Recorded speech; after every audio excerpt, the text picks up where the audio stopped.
The night sky above Earth looked peaceful. Stars shined, the moon glowed, and humans on the ground lived their normal lives. But high above, hidden in the dark, a strange ship floated silently. It was not human. It was alien.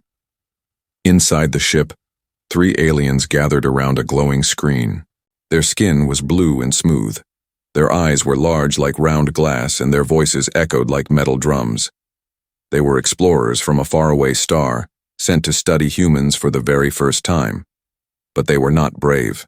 They were afraid. "Commander," whispered one of them, "the humans are dangerous. We should not be here." The commander, taller and louder, pointed at the screen. "Look carefully. There is one now, alone. Observe his actions. We must learn before we decide." On the screen, a single human walked in the park. He wore simple clothes and carried a bag. He looked harmless. Birds sang around him. The man yawned and stretched his arms high into the air. The aliens gasped. "What was that?" shouted the first alien. "He revealed his weapon," cried the second. The commander narrowed his eyes. "Strange. The weapon came from inside his body. I saw it. Long, sharp, it unfolded from his back." The human had only stretched, but in alien eyes this was something terrifying. They wrote in their glowing notes, "Human hides blades inside body. Deadly creature." The human then sat down on a bench and opened his bag. He pulled out a sandwich, simple bread and meat. He took a big bite. The aliens screamed again.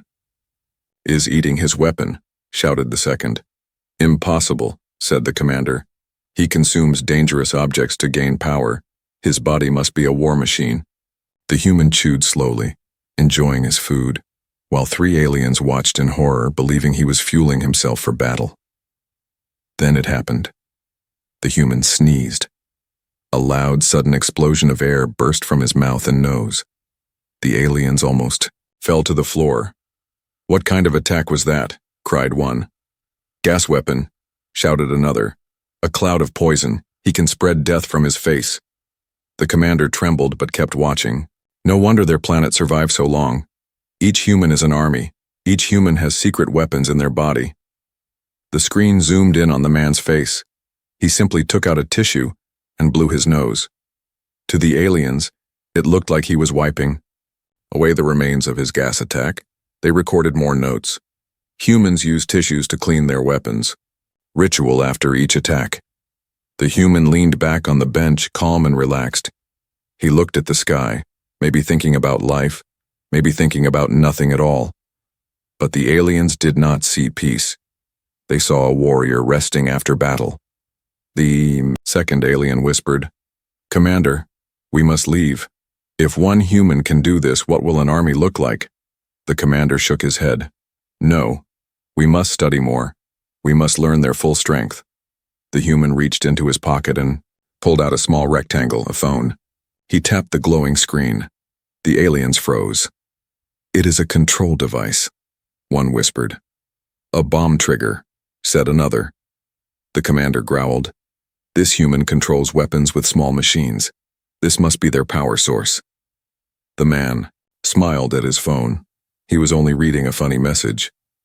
But in the alien ship, hearts pounded like drums. The commander turned away from the screen. "Prepare the capture team. This one must be taken. If he can release gas from his face, hide blades in his body, and eat weapons for food, we must know the truth." The aliens began to move quickly, pressing buttons, readying strange tools. But none of them understood. None of them knew the human was just an ordinary man enjoying an ordinary day. The sky outside stayed silent. The park looked calm. The birds kept singing. But above, a storm of fear and misunderstanding grew inside the alien ship. The human sneezed, again.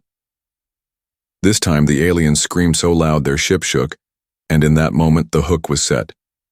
Because the aliens were ready to make their first contact with Earth. And their first contact was already a comedy of mistakes. The alien ship stayed, silent above the park. Inside, the 3 explorers stared at the screen with wide eyes. The human below had sneezed again, and they were certain this was no accident. To them, it was an attack too dangerous to ignore. The commander spoke in a low voice, his tone heavy with fear. He controls poison gas. He can spread it without warning. And look, he survives his own attack. This proves his body is a weapon. The second alien, shaking, added notes to the glowing tablet. Human immune to his own deadly gases. Possible evolution for war. The youngest alien, smaller and nervous, whispered, "But Commander, what if he is not dangerous? What if this is normal?" The commander turned sharply, his eyes burning. Normal? No creature releases explosions from its face. He is hiding powers. He is dangerous. Down below, the human finished his sandwich. He dusted crumbs from his shirt and pulled out a small bottle of water. He drank slowly, wiping his mouth with his hand. The aliens gasped again. "He just recharged his power supply," cried the second. The commander nodded. "Yes. The liquid is fuel for his inner weapons. We must record everything. Every move he makes could kill us if we are not careful." The human stretched once more, arms wide, back cracking. He groaned a little, as humans do after sitting too long. The aliens nearly fainted. "Another weapon unfolded," shouted the nervous one. "No," the commander corrected, his voice trembling. "This one is bigger. Listen to the sound. It echoes like breaking stone. His bones are hidden weapons. Each movement can unleash destruction." They wrote more. Notes. Human bones can break and reform. Possible secret armor system. Meanwhile, the human reached for his phone again. He smiled, pressing buttons, and began to laugh quietly. A simple video. A simple joke. Nothing dangerous. But the aliens shook with terror. "What is he doing now?" asked the youngest. The commander squinted. "He is sending commands. He controls other humans with his device. Look at his face. He laughs because his orders were obeyed. This is leadership. This one is not just a soldier. He is a commander." The aliens all looked at each other. Their blue skin seemed to pale under the ship's lights. If this single human was a commander, what kind of army did he lead? Down below, the human stood up from the bench. He walked across the park, kicking a small stone with his shoe. The stone bounced, rolled, and hit a tree. The aliens panicked again. He attacked the tree with a precision. "Strike!" shouted the second. "He can move objects with his feet," whispered the youngest. "No doubt he uses this to crush enemies." The commander raised his hand, silencing them. "No more waiting. If we delay, he may summon others. Prepare the capture device. We will take him alive and study his weapons." The aliens rushed to their stations. Strange machines hummed. A silver circle of energy formed in the center of the room. The youngest hesitated. "Commander, are we ready? What if he resists? What if he releases more gas?" The commander grinned, but it was a nervous grin. "Then we will all die, but knowledge is worth the risk." Down on Earth, the Xiao human was completely unaware. He bent down to tie his shoelace, humming softly to himself. The aliens thought he was preparing a secret ritual. "He kneels before battle," the second said with awe. "He ties his leg armor for stronger strikes." The commander gave the order, "Activate teleport beam." The circle of energy glowed brighter. The human felt a strange warmth around him. He looked up, confused, as the ground under his feet shimmered. Before he could move, the world changed. In an instant, the human vanished from the park and reappeared inside the alien ship. He blinked, staring at glowing walls, strange machines, and 3 blue creatures with giant eyes. "Whoa," he said, laughing nervously. "I must be dreaming. Did I fall asleep on the bench?" The aliens froze. The commander stepped forward. "Human commander," he said in a booming voice. "We mean no harm, but you must answer. Where do you keep your backblades? How many gas attacks can you release in one day? And what weapons do you consume for breakfast?" The human stared at them, confused. Then he burst into laughter. "Backblades? Gas attacks? Breakfast weapons?" He held his stomach, laughing. so hard he nearly fell over. The aliens looked at each other in shock. "Why is he laughing?" whispered the youngest. The commander frowned. "He mocks us. He knows we are weak. He laughs because he knows he can destroy us at any time." The human wiped his eyes, still chuckling. "Oh man, this is the weirdest dream I've ever had. You guys are hilarious." The aliens wrote more notes. "Humans laughed before war, a sign of confidence and cruelty." The human waved his hands. "Listen, I don't know what you guys are talking about, but I'm just a normal guy. I sneeze, I eat sandwiches, I play on my phone. That's all." But the aliens heard only one thing: sneeze, eat, phone. To them, it was proof. Proof that humans lived only for weapons, fuel, and control. The mistake had grown bigger, much bigger, and the first contact was only getting stranger. The human stood inside the alien ship, still chuckling, still thinking this was some kind of dream. The glowing walls around him pulsed with blue light, machines hummed with strange energy, and 3 tall aliens stared at him like hunters watching, a dangerous beast. The commander spoke first, his voice echoing. "Do not pretend, human. We have seen your powers. You stretched and revealed blades. You sneezed poison gas. You consume weapons for strength. Admit the truth." The human scratched, his head confused. "Blades, gas, sandwiches, dude, I was just having lunch." The aliens leaned closer, whispering among themselves.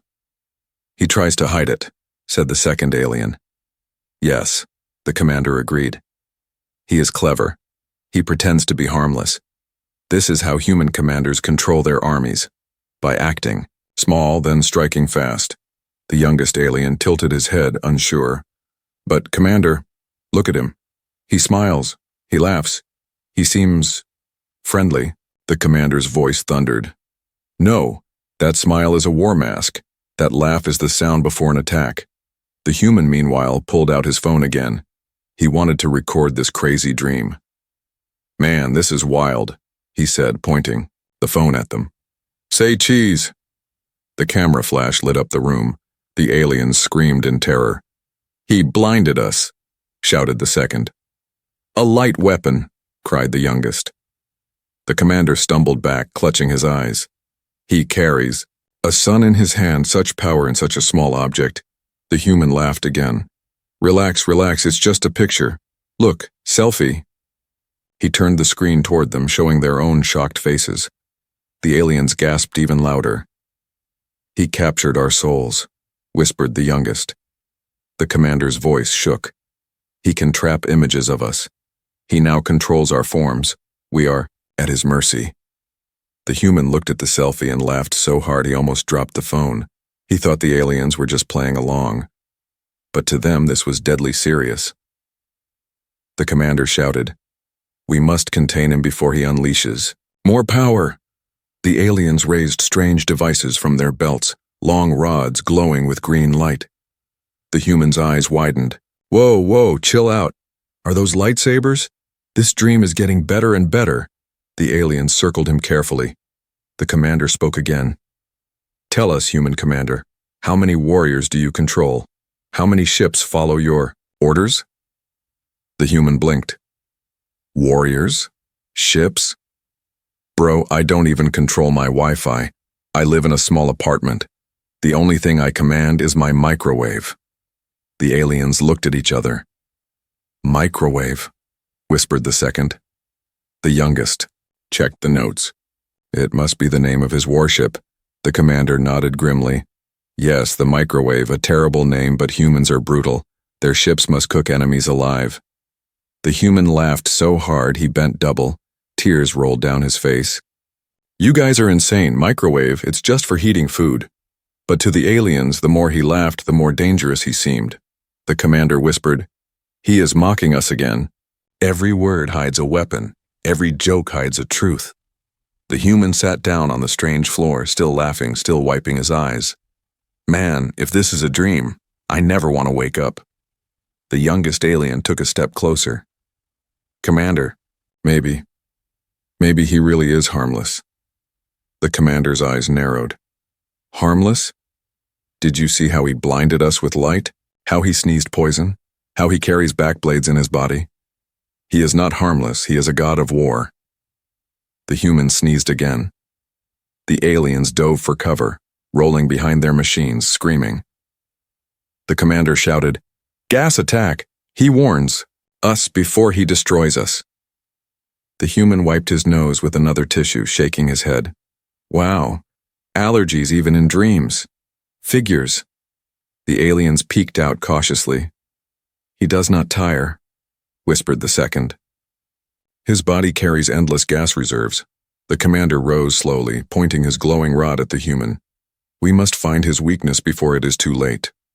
The human noticed the glowing rod and stood up. Hey, calm down. Don't poke me with your glow sticks. I don't want to fight." The aliens froze. He said the word, "Fight." "He admits it," whispered the youngest. The commander shouted, "He confirms his warrior status. Prepare restraints." Two of the aliens activated glowing cuffs, strange energy rings that floated in the air. They moved closer. The human held up his hands. Wait, is this like alien handcuffs? Oh man, this is hilarious. Go ahead. Arrest me, space cops. The aliens quickly snapped the cuffs onto his wrists. Energy sparked, locking him in place. The commander stepped forward, proud. Finally, the human commander is contained. Now we can study him. But then something unexpected happened. The human yawned, a long, deep yawn. The sound echoed through the room. The aliens fell to their knees. "He releases sonic waves," cried the second. "His mouth is a weapon of sound," shouted the youngest. The commander bowed his head. "We have captured the most dangerous creature in the galaxy, and he yawns as if our ship is nothing." The human stretched again, tugging at the cuffs. "Man, these are cool. Light handcuffs. Can I keep them when I wake up?" The aliens stared, trembling. They believed they had just imprisoned a god. But the human still thought it was only a dream. The human sat in the glowing cuffs, his wrists bound by rings of green energy. He pulled at them lightly, then grinned. "Man, these are amazing," he said. "Feels like I'm in some kind of comic book. Can I buy a pair of these on Amazon?" The aliens stood back, whispering nervously. "What is Amazon?" asked the youngest. The second alien frowned. "It must be the human's weapon supply base. He wants more restraints so he can use them against enemies." The commander raised his chin. "Do not let him fool you. Even in chains he plots war." The human tilted his head. "Why are you guys staring at me like that? You dragged me here, cuffed me, asked me about backblades and gas attacks, but you never even told me your names. That's just rude." "You see her?" Aliens froze. "He wants our names," whispered the second. "He plans to use them as weapons. If he learns our true names, he will control us." The commander shook his head. "Do not reveal anything. This is how human commanders gain power, through secrets." The human laughed again. "Wow, you guys take things way too seriously. I'm just trying to talk. That's what normal people do." The word normal echoed in the chamber. The youngest whispered, "Normal. If this is normal for a human, then all of them are like this. Billions of warriors, each sneezing gas, eating weapons, carrying suns in their pockets." The aliens shivered. Fear spread through them like fire. Meanwhile, the human reached into his pocket. Somehow, the cuffs did not stop him. He pulled out his phone again. "All right," he said. "If this is a dream, I'm going to post about it later. My friends are going to freak out." The screen glowed. The camera clicked. The aliens ducked, covering their faces. "He is stealing our shapes again," cried the youngest. The commander roared. "Block the device." One alien pressed a button, and the ship's walls glowed brighter. The human's phone went dark, shutting off completely. "Hey," the human said. "That's my phone. How did you do that?" The aliens looked at each other. "He complains," whispered the second. "This device must be his main weapon. Without it, he is weaker." The commander grinned. "Yes, we have found his weakness. He cannot fight without his device." The human rolled his eyes. Seriously? It's just a phone. I use it for memes, messages, and cat videos. It's not a weapon. The aliens gasped. Memes? Messages? Cats? Whispered the youngest. The second wrote notes quickly. Human commands armies of cats through his device. Uses images, memes, as coded battle messages. The commander slammed his fist into the console. Unbelievable. His control spreads even beyond his own species. He has animal armies. His communication system is unmatched. The human couldn't help it. He laughed so hard tears streamed down his face again. Cat armies? You've been watching too many cartoons. But his laughter only deepened their fear. The youngest whispered, Commander, look at him. He is in chains, his weapon is blocked, yet he laughs. He does not fear us. That means we are already doomed. The commander's voice shook. Yes, his confidence is terrifying. Even now he shows us we are powerless. The human leaned back, sighing. Okay, listen. I'm not a commander. I'm not a soldier. I don't sneeze poison. I don't have backblades. I'm just a regular guy. I work, I eat, I scroll on my phone, that's it. But to the aliens, the way he listed these things sounded like a confession. I work. To them, it meant he labored in secret weapon factories. I eat. They believed he consumed strange fuel to keep his body machine alive. I scroll. They imagined his finger sent commands to invisible armies. The aliens' fear grew deeper. The commander whispered, He admits it. Everything matches our reports. Humans are machines of war pretending to be fragile. Human scratched his head. You know what? I think I'll just go home now. Dream's over. Thanks for the laughs. He stood up. The cuffs glowed brighter, resisting, but the human pulled harder, just testing their strength. The cuffs sparked. The alien screamed. He is breaking free, shouted the second. Impossible, gasped the youngest. The commander shouted. He bends energy with his bare hands. His strength is beyond calculation. The human stopped tugging and sat back down, yawning. Man, I'm tired. You guys are stressing me out. The aliens trembled. Even his yawn felt like thunder to them. The commander pointed at the youngest. Prepare the translation corps. We must understand his words fully. Perhaps then we can find peace. The youngest hurried to a console, pressing glowing symbols. A small orb floated into the air, shining softly.